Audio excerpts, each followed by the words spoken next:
10 games, 1 decade, and every single one of them was made by a small team, or sometimes just one person. No billion-dollar budgets, no massive studios, just pure vision. And somehow, they outclassed almost everything else released in the last 10 years. Hey everyone, welcome back to Hidden Level Lore. Today we're counting down the top PC games of the last decade, and I'll warn you right now, this list might surprise you. No Call of Duty, no GTA, no massive AAA blockbusters dominating this countdown.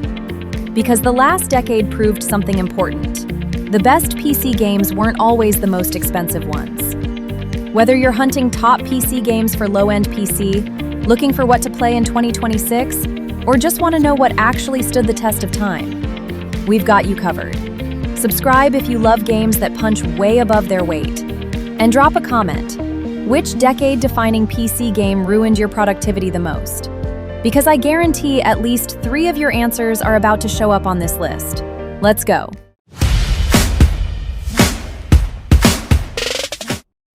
Number 10.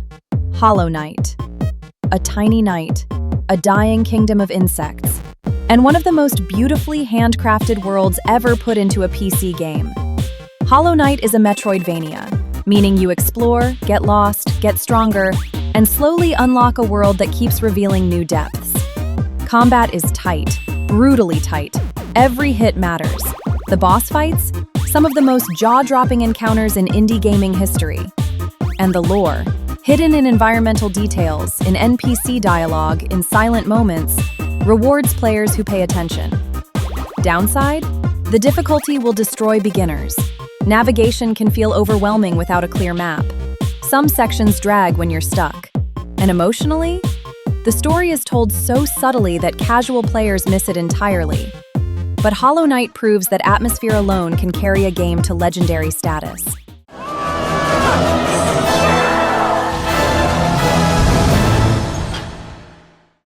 And speaking of worlds designed to swallow you whole, Number 9. Subnautica. You crash land on an alien ocean planet. You're alone, and everything below the surface is breathtaking and terrifying. Subnautica doesn't hold your hand. It drops you in the water and lets you figure out survival. Base building becomes genuinely therapeutic. You're creating safe havens inside a nightmare. Story unfolds through voice logs from previous explorers. Each log piece hits harder than the last, and the deeper you descend, the more the game messes with your head. It's not perfect, though. Performance issues hit some systems hard. Pacing moves deliberately slow, which frustrated players wanting action. Inventory management gets annoying fast, and that ending divided the community hard. But Subnautica proved survival games work best when they're lonely, dark, and deeply personal.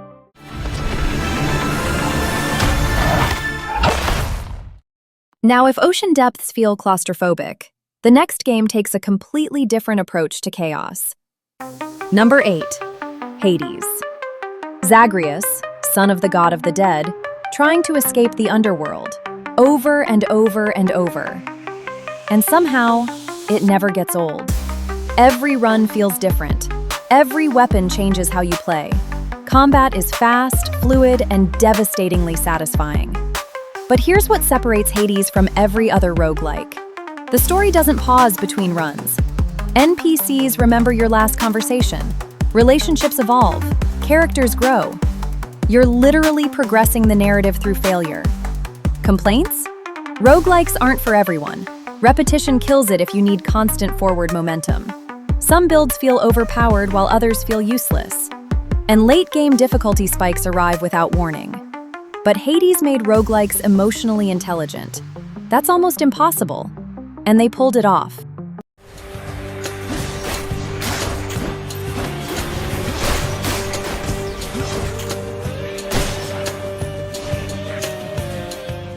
The next game? It takes something completely unexpected and turns it into art. Number 7. Inscryption. You're playing a card game against a mysterious figure in a dark cabin. That's all I'll say about the setup, because the moment you think you understand what Inscryption is, it changes completely. Card mechanics are genuinely deep and strategic. rewarding experimentation and creativity. The horror atmosphere is thick, unsettling, and entirely intentional. Narrative twists that hit like a freight train. Meta elements that break the fourth wall in jaw-dropping ways. Real talk though, second and third acts don't match the first act's brilliance. Card game difficulty intimidates newcomers. And some players feel genuinely cheated when the game shifts genres mid-story. But Inscryption is genuinely one of the most original games of the decade. Nothing plays like it. Nothing feels like it.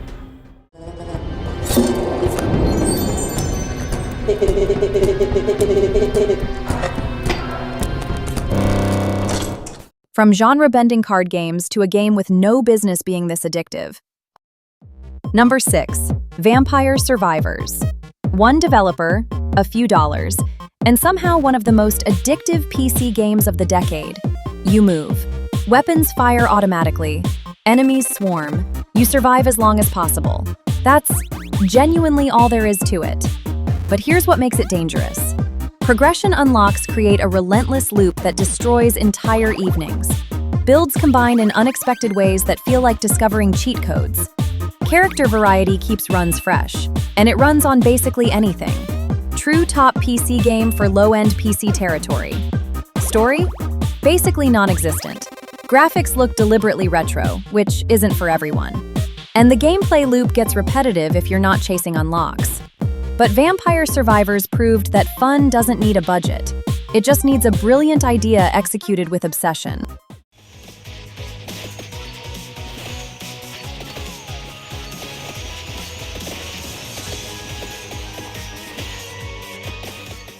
Quick subscribe reminder, because the top 5 are about to get genuinely dangerous for your free time. Number 5. Lethal Company. You work for a corporation. You collect scrap from abandoned moons. You die horribly. Repeat. What makes Lethal Company special isn't the gameplay, it's the feeling. Tension that builds quietly until something goes catastrophically wrong. The creature designs are nightmare fuel built on a budget. Cooperative horror that creates genuine panic in ways expensive games can't manufacture. And the randomness means every session tells a completely different story. It's rough around the edges. Solo play strips the magic entirely. Some moons feel unbalanced, and the quota system creates stress that some players love and others hate. But Lethal Company captured something rare: genuine, emergent horror. Stories you tell friends the next day. Moments no developer scripted.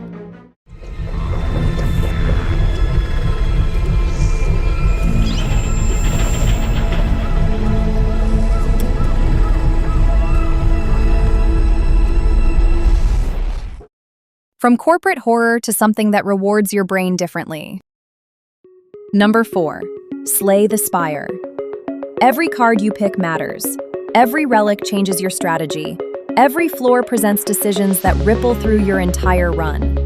Slay the Spire didn't invent the deck-building roguelike, it perfected it. 4 distinct characters with completely different playstyles, synergies between cards and relics that feel like discovering electricity, runs that feel impossibly different every single time, and a difficulty ceiling so high that veteran players are still finding new strategies years later.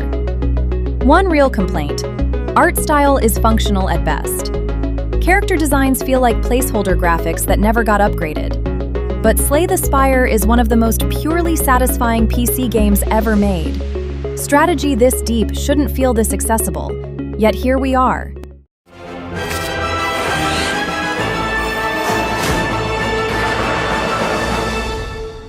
From calculated strategy to something that feels like coming home. Number 3. Stardew Valley. One person made this game. One person, 4 years, alone. And what came out the other side became one of the most beloved PC games ever created. You inherit a farm, you grow crops, build relationships, explore caves. Sounds simple, but Stardew Valley understands something most games don't. People don't just want excitement. Sometimes they want peace. They want progress that feels meaningful. They want a world that genuinely cares about them. Every character has a full story arc. Backstories, struggles, growth. Seasons change how the world feels. Multiplayer lets you share your farm with friends. And the mining and combat systems add depth that catches newcomers completely off guard.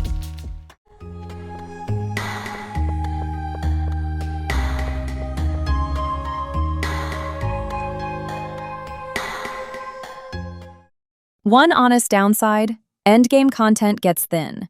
Once you've experienced everything, the loop loses some magic. But Stardew Valley gave an entire generation of burnt-out gamers a place to breathe. That's worth more than any trophy.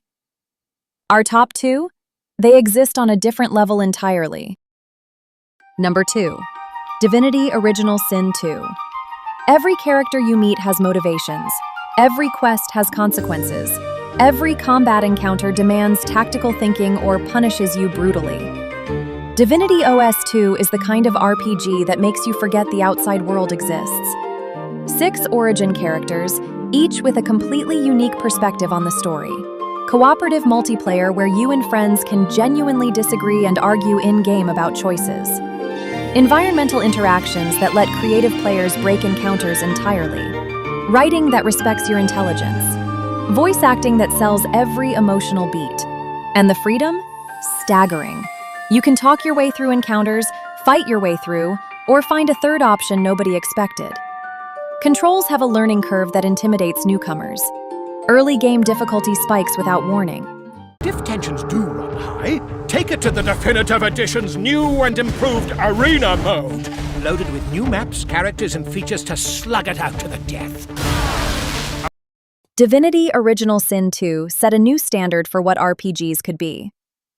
And then, one game arrived and raised that bar even higher. Number 1. Baldur's Gate 3. You wake up with a mind flayer parasite in your eye.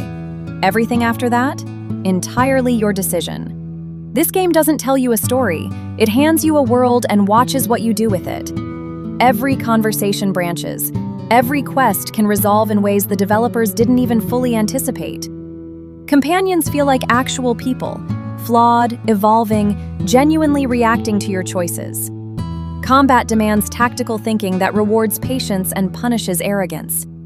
First playthrough, 80 hours minimum. Second playthrough, completely different story. Different companions, different world responses, different ending. Third playthrough, somehow still different.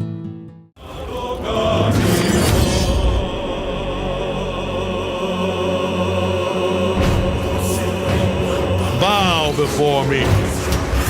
Bow before the absolute. Bow! The writing is sharp. The voice acting is extraordinary. The world reacts to who you are, your race, your class, your decisions and conversations from hours ago. Nothing slips through the cracks. 2 honest complaints. Performance demands a capable system. And Act 3 pacing stumbles slightly compared to the tightness of Acts 1 and 2. But Baldur's Gate 3 isn't just the best PC game of the last decade. It's proof that games can be the most sophisticated storytelling medium humanity has ever created. It blesses me this day. Together, we might survive. I'll enjoy watching you try. 10 games, 1 decade. Most made by tiny teams, some by a single person. And every single one of them left a mark that AAA studios with unlimited budgets couldn't match. Remember that hook? No billion-dollar budgets, no massive studios, just pure vision. These 10 games proved that the best experiences don't come from the biggest teams. They come from the clearest ideas, executed with obsession. Which game on this list consumed your life the most? Drop it in the comments. Seriously, I read every single one. Subscribe if you love games that prove small can be legendary. Share this with someone who still thinks indie games aren't worth their time. Thanks for watching. Now go play something offline. The internet will still be here when you get back.